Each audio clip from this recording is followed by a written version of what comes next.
নগরীর কর্মজীবী নারীদের নিরাপদ ও স্বাচ্ছন্দ্যময় যাতায়াত নিশ্চিত করতে গোলাপি রঙের মহিলা বাস সার্ভিস চালু করেছে বাংলাদেশ সড়ক পরিবহন কর্পোরেশন বিআরটিসি। গোলাপি রঙের এই বাসে চালক ও কন্ডাক্টর হিসেবে দায়িত্ব পালন করবেন নারীরা।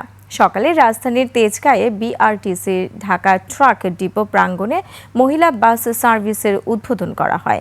উদ্বোধন অনুষ্ঠানে সড়ক পরিবহন ও সেতু, রেলপথ এবং নৌ পরিবহন মন্ত্রী শেখ রবিউল আলম বলেন, বর্তমান সরকারি নির্বাচনী ইশতেহার বাস্তবায়নের অংশ হিসেবে মহিলা চালক ও মহিলা কন্ডাক্টর পরিচালিত এই গোলাপি বাস সার্ভিস চালু করা হয়েছে।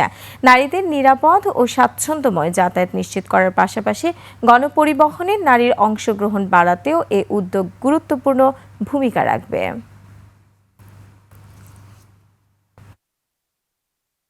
14টি বাস চালু করতে চলেছে।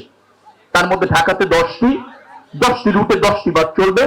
একটি একতলা বাস, বাকি সবগুলি হচ্ছে 9টি দ্বিতলা বাস, যেটা যাত্রী বান্ধব হবে, মনোরম হবে, নিরাপদ হবে।